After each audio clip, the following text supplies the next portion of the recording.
waxtaan nañ et jàpp naa ne la ñu waxtaane aussi la ca génn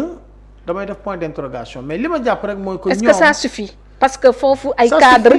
ça suffit largement. Khadija Mahécor nee na boobu loolu jàpp ñu ci dara ndax mbir yi dafa war a leer ci seen bopp budul moom it ñeneen ba ci militants yi en tout cas critiqué nañu ndax lettuñu leen firiwuñ leen xamuñu réellement lan moo xew à travers bu ñu sukkandikoo ci communiqué bii ñu fësal.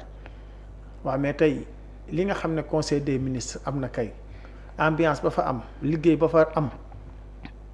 ba ki nga xam ne membre gouvernement bi salué na ko. muy le ministre Guirassy. loolu nañ jàpp ci loolu. man de loolu laa wax nañ jàpp ci loolu dès l'instant que le premier ministre ci boppam écouté na sax moom. ay congé ñëw démarrer liggéey bi depuis démb ba ñëw ànd ak président def conseil des ministres boo xam ne ñëpp kontaan nañ ci. ba ministre di ko bindee di ko posté sant yàlla. pourquoi léegi ñu bëgg a seeti leneen ak leneen ak leneen li am solo mooy que tey nañu boole suñuy doole pour que ñoom ñaar bu leen dara taxale. kon waruñu c'est-à-dire que bu ñu xool Ousmane Sonko bu ñu xool Diomaye bu ñu xool Pastef déedéet. nañu xool réew mi askan wi loolu bu ñu ko defee duñu juum. mais am nañ droit quand même ci wax ni li ñu doon xaar gisuñu ko. parce que attentes yi dafa bëri woon bi ñu nee lettre dañ koy bind dañuy rencontrer le président. bi ñuy dugg est-ce que ñun wax nañ ñu ñoom lan lañ doon wuti jax lan lañ doon def. xamoon nañ xel ne dinañ waxtaan. donc bu ñu génnee aussi lan doon xaar pour ñu mën ko il faut ñu wax ñu la leen fa yóbbu woon exactement. waaw vraiment li am solo dañuy njort ne dañu dem pour waxtaan ak ki nga xam ne seen camarade de parti la. muy njiitum réew nga xam ne ñëpp ñoo porté candidature am yóbbu ko à la présidence donc bu ñu amee ay lënt la am ay af jaaxle et cetera même bu dul dara sax war nañ ko mën a rencontrer waxtaan ak moom ci situation pays bi parce que ce sont des députés des représentants du peuple donc bu fekkee ne dem nañ génn seeni attentes ñoom ñoo xam. te leneen fa yóbbu ñoo ko gën a xam. oui on peut pas l'imputer carrément que dañ fa dem directement rek pour ce problème là ok mën nañ fa dem nag pour ce problème là mais bu fekkee ne dem nañ. bu fekkee ne tey conseil des ministres am na tey et que lañ fa jëlee yaakaar nañ ne loo xam ne kat entre ñoom ñaar dañ ne woon dañu am ay jafe-jafe tey ils se sont retrouvés ba def conseil des ministres boo xam ne ñëpp a ci kontaan. kon da nga jàpp ni daal liñ doon xaar conseil bi tontu na ko. mais jeex na tontu na sénégalais yëpp te ñi nga xam ne dañoo bëgg réew mi. justement ñi nga xam ne ñaanaluñu ñaar ñi ñu diviser wu. ñi nga xam ne réew mi rek moo lay ñor réew mi la ñu bëgg. conseil des ministres bi ak li nga xam ne le ministre Guirassy wax na ko tëj na carte gi wax ji jeex na. tey nañ leen ñaanal ñu gën a doole bu ñu amee ay réeróo moom laa wax. ñoom nañu dugg ñoom ñaar ñu lijjanti ko bu nu paree kenn waru ko xam ñu naan seen ndox mu sedd parce que ba muy metti dëgg ñoom la woon bu ñu nangu kenn nekk seen diggante entre nous c'est ce que je dis. tey le président Ousmane Sonko. ni mu tànnee Diomaye bu doon keneen ci wàllu politique nga jiite parti politique doo ko def ça n'a jamais existé dans l'histoire politique du Sénégal ou du monde sauver le projet moo tax mu ne mu tànn parce que mënatul dem ñu tànn kenn ci ñoom ne ko jiite le projet bi parce que l'homme nit ki c'est pas important mais c'est le projet qui est important qu'il faut sauver ba muy gën a metti ñoom la woon ñun ñëpp ñu nekk ci terrain bi di xeex ñoom ñu làq leen jant bi ñëpp di xeex ba yàlla wuyu ñu ci lu ñu nekk bu ñu nangu kenn pa nga xam ne tey jii jàpp nañ ne entre guillemets tane na neex na conditions yi ñu ngi gouverner yàlla jàppale na ñu fekk bu leen nangu kenn nekk seen diggante c'est ça la vérité képp koo leen gis nag dama ne encore une fois même Mimi Touré. Aïda Mbodj ñoom ñëpp war nañ xoolaat seen taxawaay. ci biir ah oui xoolaat seen taxawaay il faut jamais manœuvrer pour diviser ces deux-là. Quand on le fait on ne croit pas au projet on ne croit pas aux Sénégalais qui ont cru à ce projet porter gars yi au pouvoir. ñoom même bu fekkee ne dañu nekk source de division de problème ñoom ñaar ils doivent se retrouver ñoom jéem a boolewaat les morceaux waxa ñoom ñaar ñi pour que problème du am. parce que Diomaye dégg nañu ci communication bi li ñu jot démb nee na moom ak Ousmane Sonko waxtaan bi musul dakk nee na Diomaye mooy Sonko mooy Diomaye foofu la nekk. du ko mës a def lu ñaaw Sonko du ko également mës a def lu ñaaw. ça suffit. au-delà de ça muy Mimi Touré moomu. muy Aïda Mbodj ñoom ñaar ils doivent se voir toog ak seeni petit frères yi waxtaan ak ñoom bu fekkee ne réew mi leen ñor ils n'ont pas ce droit là man su ma nekkoon seen position je préfère même m'écarter. ah kon ñëw sa gis-gis mooy dañoo waroon génn ngir ñoom ñu mën a fay ils doivent être aujourd'hui les sapeurs pompiers ñoom ñaar ñii nañu toog rien ne sert ku nekk di xëcc wala ku nekk di ronki di xëcc et cetera ça ne nous mène nulle part au contraire daf ñuy yàqal c'est quoi diriger une coalition. mais est-ce que président de la république mënul woon arrêter lii yëpp comme que nee nañu source bi mooy Mimi Touré warul yore coalition boobu ànduñu ci diriger wu ko ba Pastef génn na feneen ndax foofu posture président waru woon mën a jeexal lépp. maa ne président dafay jeexal lépp man loolu laa gëm aujourd'hui on peut pas aujourd'hui avoir deux frères deux jumeaux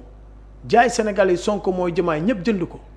ñëpp xaar liggéey gars yi di liggéey ñenn ñi ministre yaa ngi bëgg a naaw di liggéey pour que réew mi ñu soppi ko mu changer ñu nekk exemple fépp ci Afrique ay détails yi di ñu tardel man gëwma loolu ba muy metti ñoom ñaar la woon ba muy metti Pastef la woon ba muy metti ñun alliés yi coalition yi ñoo taxaw mouvement yi génn lu mel ni F24 ñëpp taxaw xeex population bi ànd xeex li ci am ci bu leen nangu kenn parce que ñii di wax ñu ci bari 90% seen intérêt crypto personnel moo leen tax a jóg situation bu tolloo fii nag yéen ñi nga xam ne dañ na yéen a waral coow bi yéen a waral mbaboor bi yéen ñaar sunu ñaari yaay yii waxtaan leen seen biir ngeen seeti seen ñaari ñi kilifa waaw mais seen i rakk lañ. seen i kilifa lañ wi en tant que premier ngeen waxtaan ak ñoom parce que dara jaru ko vous ne pouvez pas nous offrir ce plateau là heureusement moom laa bëgguma ci ñëwaat heureusement que tey la situation se décante. mais la déclaration du président Diomaye foofu it loo ci gis ndax ci li ñu dégg itam moom wax na ni. En tout cas li épinglé li ñuy wax ni moo épinglé Mimi Touré rapport IGF bi lu ñu tëggoon la contre moom te Macky Sall loxoom moom moo ci nekkoon foofu it ndax jàpp nga ni c'était la réponse bi président de la République waroon joxe surtout ci situation bi. xam nga loolu yaa ma ko wax. as mu ni itam dinañ càmbar ci loolu ñu koy tudd ci marché yi. man je ne rentre pas dans ces loolu man jàpp naa ne loolu du ma ci dugg xam nga lu may dugg. mais est-ce que communication bu war a ñëw la jamono ji attendez ñu ne lu ñu manœuvrer surtout accord bu ni mel. non man du ma dugg ci détail boobu xam nga lu tax. yàgg naa ko wax samay plateau man képp koo xam ne rapport tudd na la nga war a dem leeral demal leeral fii amul kenn loo xam dañ koy tëggal nit wala duñ ko tëggal nit vous avez à exécuter loo xam ne dañ la ko jox ñëpp bokk ko rapport bu ñëwee ñu wax la ci tudd la ci rapport épinglé ça veut pas dire que yaa def y a cette présomption d'innocence comme ci mënti doon tey nga bokk ci ñii di diriger wala nga bokk boor be kun ci woo demal nga justifier wu quand tu arrives à te justifier ay la yowén quand tu n'arrives pas à te justifier là c'est un autre problème ça c'est un autre parce qu'il peut pas y avoir deux traitements deux justices dans ce pays-là on s'est battu pour avoir une justice ñun li ñu doon xeex di ko wax mooy on avait une justice asymétrique et la justice elle doit être une seule justice pour tous incolore inodore avec une seule saveur loolu lañ doon wax donc mënu ñëw ba accéder au pouvoir tey même ñoom ñi ngay tudd noonu rapport bu leen épinglé nañ dem ñu wuyu ji dañ leen war a woo wuyu ji comme ñeneen ñi ku waxul dëgg nag wax la ca ginnaaw dëgg et ils n'ont qu'à se justifier rapport épinglé ça veut pas dire que tu es coupable il y a cette présomption d'innocence dañ lay woo parce que tu as des services et services yi la ñuy liggéey aussi mën nañ ci def ay njuumte wala Mimi lan nga gis là où le président parle de lu ñu tëggoon contre moom la foofu nan nga koy gisee. dama ko interpréter parce que le président est 1000 fois plus renseigné que moi. mais xaw ma ci dara li ma xam. kuréel yooyu ñu teg moo waroon mën di leeral ak di nit su kàddu yooyu génnee it ndax du remettre en cause tam kuréel yooyu lu ci mel ni IGF nga xam te ni càmbar lañ doon def. soxna si lii fi amoon avant ñuy xeex ñëpp xeex ñu jële fi ñëpp xamoon nañ ni mu demee woon maintenant président bu waxee loolu peut-être am na ay éléments yu mu mën a apprécier à sa juste valeur moi j'ai pas ces éléments et loolu man bu fekkoon na maay président du ma dugg ci loolu. doo ko waxee noonu ba muy fës parce que Massamba Mademba yëpp ay rapport moo leen épinglé ñëpp dañu war a wuyu ji ku ñu woo da nga war a dem nga wuyu nga setal sa der. ndax ñu ngi naan làkk doom dóor doom warul am def nga ko wala defoo ko yàlla moo xam mais boo demee leeral gis nañ fi ñoo xam ne leeral ñu bàyyi leen ñibbi seen kër ñoo xam dañu dem leerul ñu téye leen loolu la rek. amu fii il faut pas y avoir deux poids deux mesures képp koo xam ne rapport da la épinglé dans la gestion publique mais da nga war a dem. parce que déjà ba kàddu yooyu génnee partisan Farba Ngom yi wala ñu nekk ci pouvoir bi nee nañ kon ku ñu tudd ci rapport nañ la bàyyi te njottu ne dañ koo def contre yow. quand j'analyse je réfléchis je ne mets pas de nom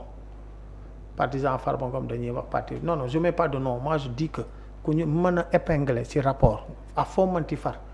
justice bu la woowee da ngay dem nga wuy ji boo bokkee ci ñii di gouverner wala nga bokk ci ñii di opposition c'est du pareil nous sommes tous des Sénégalais ku nekk nag fu la neex war appartenance fi nga bokk yow la engagé mais la gestion publique concerne tout le monde donc quand on t'appelle da ngay dem maintenant lu ñuy éviter mooy que tey ñii tax bëgg a daw. làqatu ci ginnaaw ci état bi et loolu ce sera dangereux et ce sera l'éternel commencement. est-ce que du tontu ci ñi doon wax transhumance bi su bëree dafay ndiru ni am na ñoo xam seen loxo dafay takk ñu bëgg tey nguur gi ragal leen seen ginnaaw suñu demee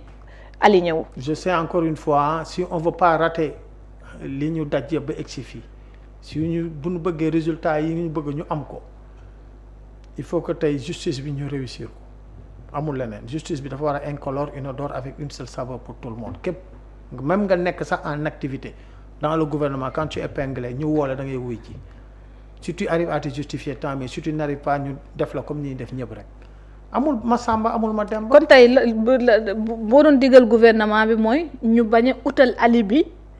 kenn koo xamante ni yow yaa ngi si wetam que ça soit ñu am ci njott wala boog ñu ñàkk ci am njott. parce que cas Abdourahmane Diouf dégg nañ la président li mu wax dinañ ci càmbar xool. président du moom mooy càmbar président dañ koy jox ay rapport mu juger nécessaire de la koy transmettre pour ñu xool ko mu juger def ko mu transmettre ko te ay la yëwén li ñuy jaay Sénégalais yi mooy képp koo xam ne rapport épinglé da ngay dem nga wuy ji nga justifié wu point barre amul fii laa far amul fële laa far. c'est ça amul kenn koo xam ne tey ci réew mi. dama ne parce que dañ doon wax waa ji dafa teg concom bu diis bi ci kaw dossier yi. oui dañoo xeex ba conc bi jóg amul beneen conc bu fa war a toog et loolu ça permettra képp koo xam ne yaa ngi ci réew mi ñu jox la ay ndomba tànk di nga liggéeyal exclusivement réew mi. parce que rapport da lay fekk see. te bu la fekk see Ousmane Sonko am na lu mu waxoon duñu protéger kenn. mais c'est clair ndax lii dina ko tontu. c'est clair. xam nga ñun damay wax rek rapport jàppale wu fi kenn ku rapport génne yow yaa nekk ca rapport ba yaa exécuté maintenant nag say service mën nañu teg parce que doon nañ fi gis ay kuddu xaw ma kuddu ñaata 40 000 xaw ma lan doon nañ fi gis ay bagages loolu ça veut pas dire que directement que c'est le ministre ou le responsable moo ko def ces services mën nañu jouer yoo xam ne tey ji et cetera mais aujourd'hui ça veut pas dire que rapport épinglé que tu es coupable donc képp ku rapport épinglé bu la wooyee demal wuyu ji foo manti far nag loolu mooy dëgg bi daal pour ne pas ñu revenir ci li fi ne woon sinon